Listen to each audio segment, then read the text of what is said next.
I must confess, I've not played much of the Assassin's Creed series. I spent several hours in the first game, and I played through all of Syndicate, which came bundled with my PS4. But outside of this, my experience with the series has been mostly limited to its impressive trailers. After reading some positive opinions about the latest game in the series though, Assassin's Creed Valhalla, I felt like I had to try it out for myself. And while I was impressed by some of the visuals, gameplay, and open world, I was left feeling a little confused. Before I get too far into this, I want to state that I don't think the game is bad. In fact, quite the opposite. I'm really enjoying the experience so far, and I plan to pace it out and take everything in. But I want to take some time to discuss why Assassin's Creed openings still fail to capture my attention. Within the first 10 minutes of the game, my parents and clan are killed by a man who swore he would spare them. This is a pretty effective way of capturing the player's emotions, but it left me with more questions than answers. Who are these attackers? Do we have a long-standing feud with them, or is this just a random attack? And how did they overcome our own fighters so quickly? I'm not really given much time to dwell on these questions though, and before I know it, 17 years have passed. The cutscene gives enough contextual clues as to what I'm doing here, and it has a pretty great display of Eivor's strength, but when I'm thrown back into gameplay, I'm left with more questions. I know I'm searching for my crew, but who are they? Why should I care about them besides the fact that the game is telling me to find them? And where even am I? I felt these questions pull me out of the game. I was given nothing to motivate me to find the answers. While I was playing this section of the game, I was reminded of Ghost of Tsushima's opening sequence. Both depict a foreign invasion by a warring group set hundreds of years in the past. In fact, they even have similar ways of capturing the player's emotions. Within the first few minutes of Ghost of Tsushima, we see the villain burn one of your men alive without honor. We can see exactly what's happening with this invasion. There's no question as to who these people are or what they're doing here. They're the enemies and they're here to invade. You're thrown into a brief gameplay sequence before long and it's beautifully done. All you really have to do is ride into battle. There's no real tutorial here. There's such fantastic use of sound and visuals. The lack of any text on screen is particularly pleasing. And like Assassin's Creed Valhalla, within 10 minutes we understand the character's motivations.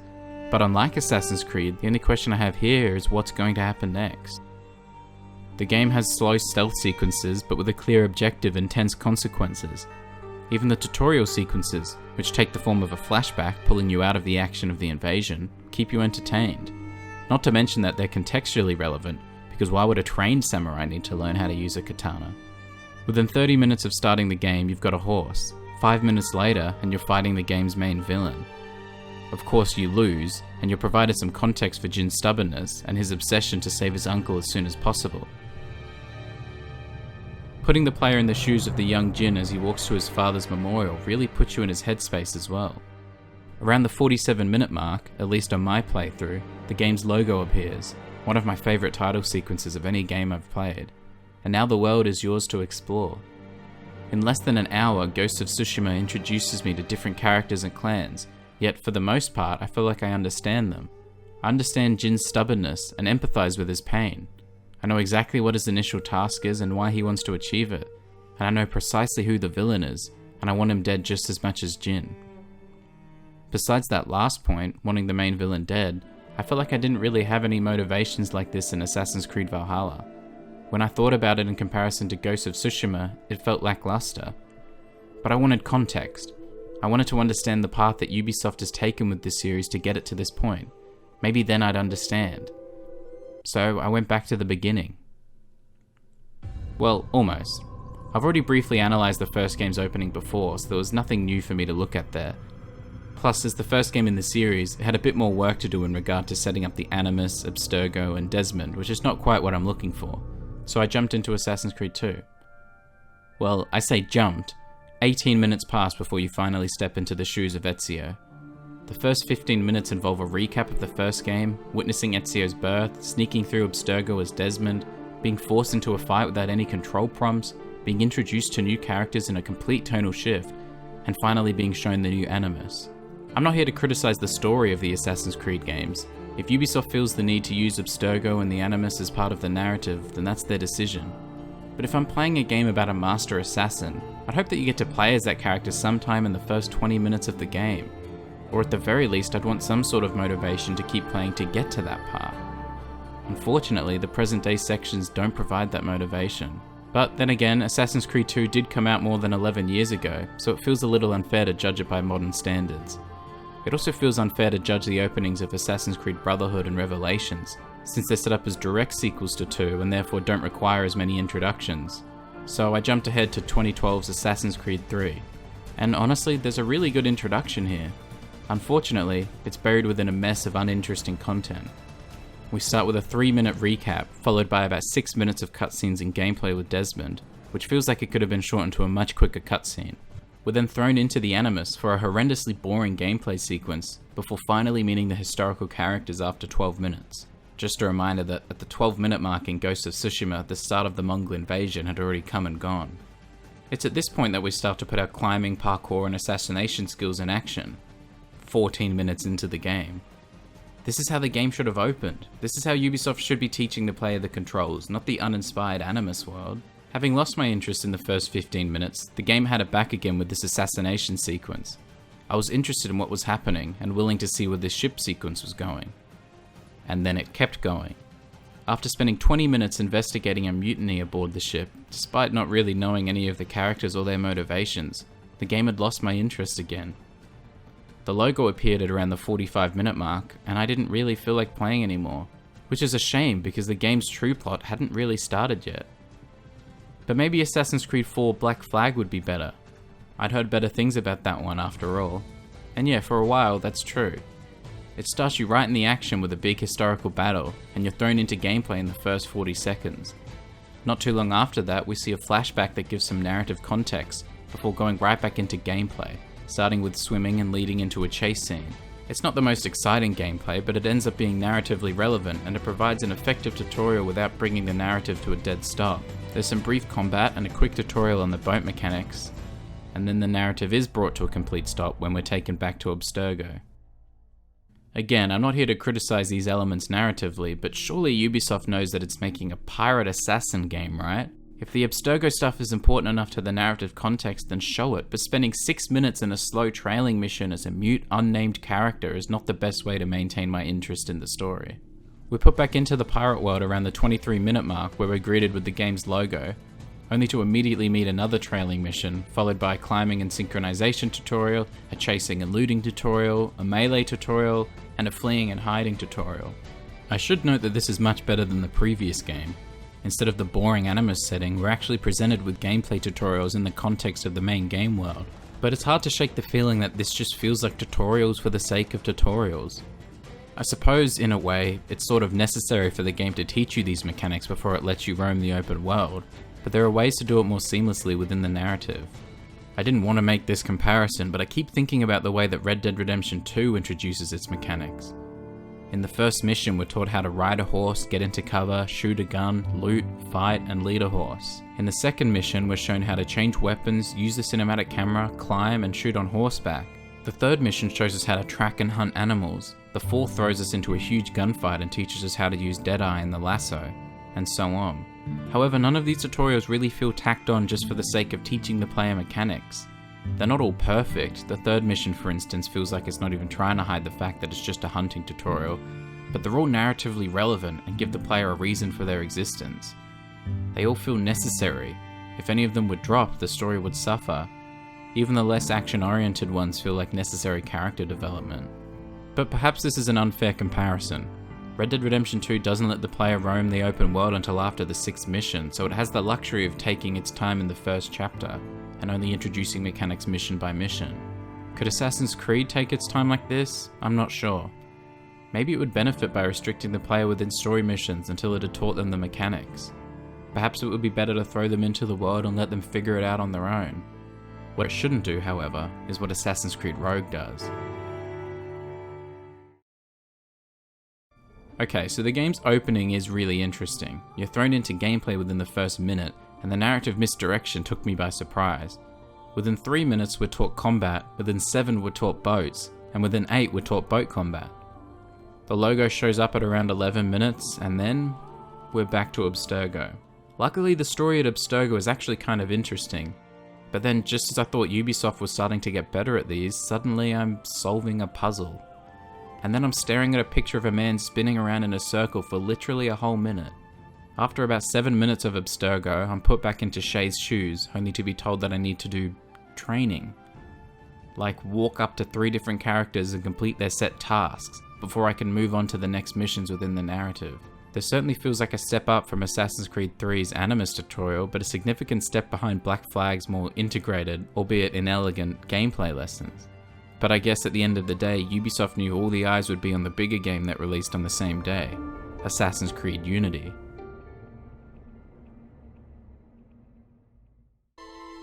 Unity received a lot of criticism at the time for its lack of innovation and its myriad of technical issues, and rightly so for the most part. But I really feel that the game, or at least its opening sequence, has actually aged rather well.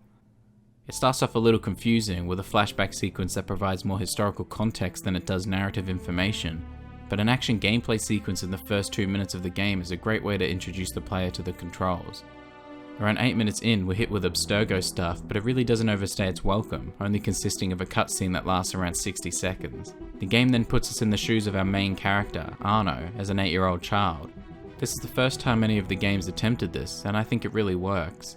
It can be difficult to show our skilled assassin as a clumsy child and still expect the player to take them seriously, but that's kind of the point here.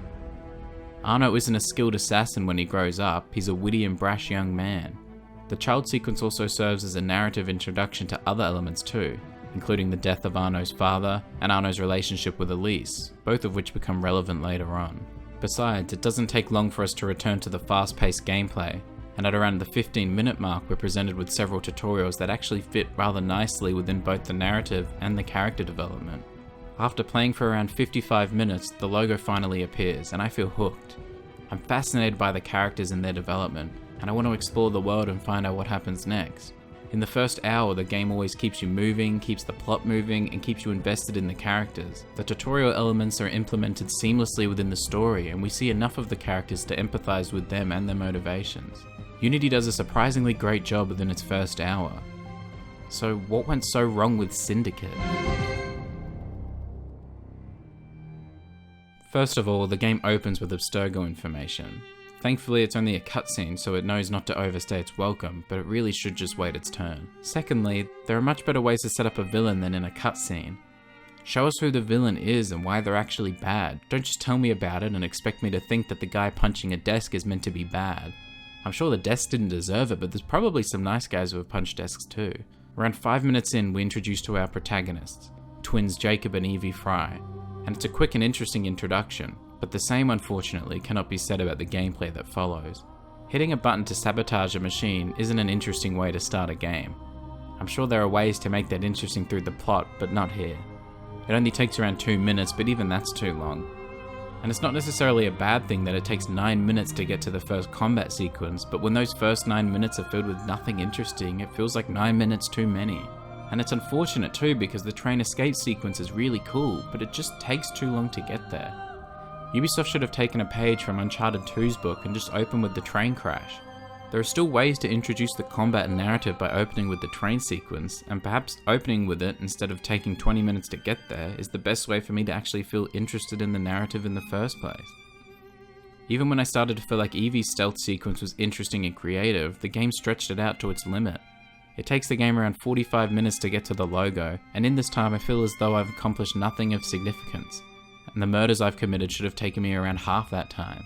Syndicate has so many elements of a good opening: action sequences, intuitive gameplay tutorials, interesting characters, narrative context, but it just takes way too long to get anywhere. I felt myself becoming bored with the game already before I even got to the open world. Thankfully, I think Ubisoft was aware of these issues. After Syndicate, they stopped releasing an Assassin's Creed game every year. So after a 2-year break, how does Origins go?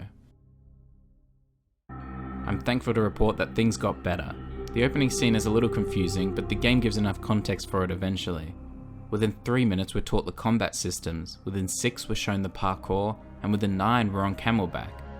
What comes next is essentially a trailing mission, but it's fast paced and serves as an introduction to the world, so I think it gets a pass.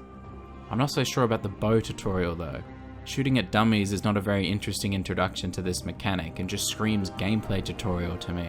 Maybe shooting at the enemies who show up 30 seconds later was a better way to introduce this mechanic. What follows is interesting though. The game presents you with several tasks that will help you level up your character, or you can go straight to the villain and attempt to kill him, Breath of the Wild style. After you kill him, you're presented with some context regarding the protagonist's son, which is interesting, but feels so slow. Thankfully, at least, this flashback provides an explanation regarding the opening scene, and suddenly I can empathize with the protagonist a little more.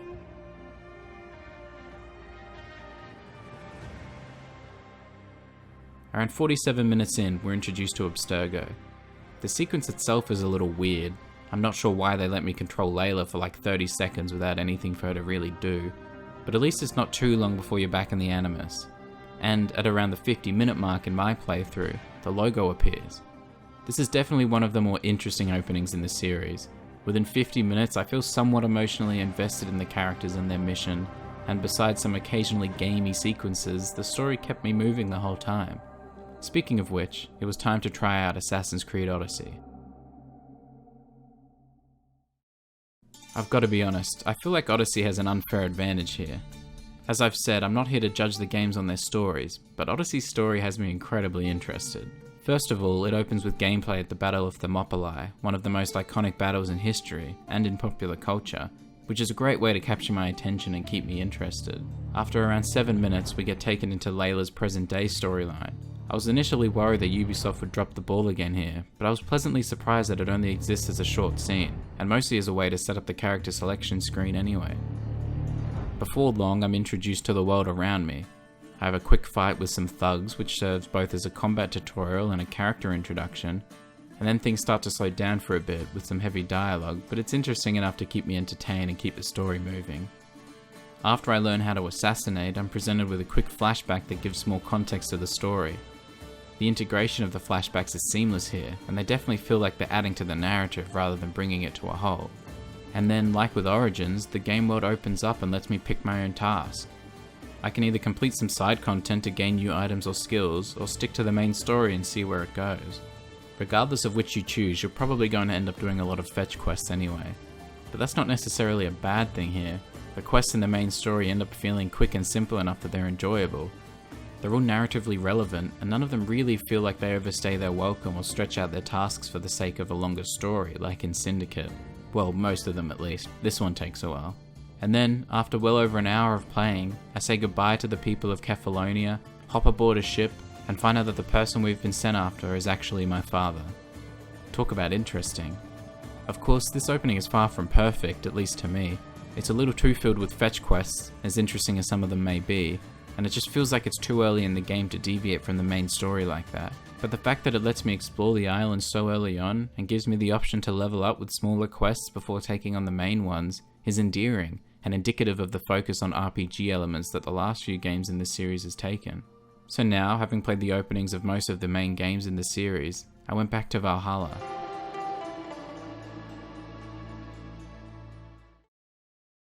The first thing I really noticed was that the scenes as a child are actually a fairly effective way to introduce the culture and people. Playing as a small child allowed me to sneak through the crowd and see how everyone behaves, and it works. When my clan is attacked, I may not know who the enemy is, but I guess that's not entirely relevant. It's easy enough to assume that they're just an enemy clan who have come to attack, and by killing my parents, I now feel emotionally invested in getting revenge. Oh, and I'd kick myself if I didn't talk about this impressive transition from gameplay to cutscene. Just look at that. When I come back 17 years later, I might not feel emotionally connected with my crew, but I guess I don't really have to. They're my crew after all, so finding them and rescuing them is just the right thing to do. After arriving back on my home island after about half an hour of gameplay, I see two elements of previous games sneak through the crack. The RPG style mission selection from Origins and Odyssey, allowing me to either tackle the main story or level up in side missions, and the trailing and tutorial missions that the series is well known for. It's a little unfortunate that these traits have stuck around in this game, but thankfully they don't last long. Anytime it feels like the game is slowing down too much, it throws me into another battle that keeps the story feeling exciting. Not every game has to do this, of course, and props to those that can keep the player interested without combat scenarios, but when you're playing as a Viking, it just makes sense. By around an hour and 20 minutes in, suddenly it feels like I'm in the end game. Obviously I'm not, but the battle and even the pre-battle scenes feel truly epic and triumphant. By the time I've killed Kjotve, I feel accomplished. The post-battle scenes are slow, but that's good. That's why they're post-battle. In my playthrough, 2 hours passed before the logo finally appeared on screen, and then the present-day Layla scenes appeared. This is how it should be done. I don't need to see the present-day anime stuff at the beginning of the game. Instead, keep me interested in the historical scenes and characters, and then show me any present-day context that I need. And even better, the Layla scenes are actually interesting too. The location is beautiful, the gameplay is brief, and it consistently connects it back to Eivor. Somehow these scenes make me more interested in Eivor's story. That should be the point of the present-day scenes. They shouldn't just exist as basic context, but they should keep me interested in what's going on. Valhalla does that better than any other game in the series. I started my first playthrough of Assassin's Creed Valhalla feeling confused, and I can understand why. But after witnessing the development of this series through all its main entries, I've realized that playing these games is an exercise in patience. To gather the full context, sometimes you need to wait. Is this a good way to start a game? I don't necessarily think so. I have a lot of patience. Just check out my Red Dead Redemption 2 video to hear me talk about this for way too long. And even the Assassin's Creed games manage to bore me a little. It certainly doesn't work for all of them. 3, Rogue and Syndicate especially feel like they're taking their time only for nothing to actually happen. But for Valhalla and other entries like Unity, Origins and Odyssey, it feels like the patience pays off. Any context that I might be missing for the first 10 to 20 minutes is usually explained before long, and by the end of the first hour I usually feel some sort of connection with at least some of the characters. I don't think characters like Bayek or Eivor will have as lasting an impact on me as Arthur Morgan or Jin Sakai, but at least for their respective games, I feel like I can empathize with them, and I want to see their stories through to the end. And ultimately, that's one of the main reasons I play games. So yes, the openings to some Assassin's Creed games still fail to capture my attention, and some of them, no matter how long I play, probably never will. But not every game needs to have a deep emotional connection with the characters. Not every game needs to be life-changing or revolutionary. Really, all I can ask is that games are enjoyable. And there's a lot to enjoy in Assassin's Creed games. They're still very meaningful to a lot of people, and there are many players who find them enjoyable. And that's all that matters.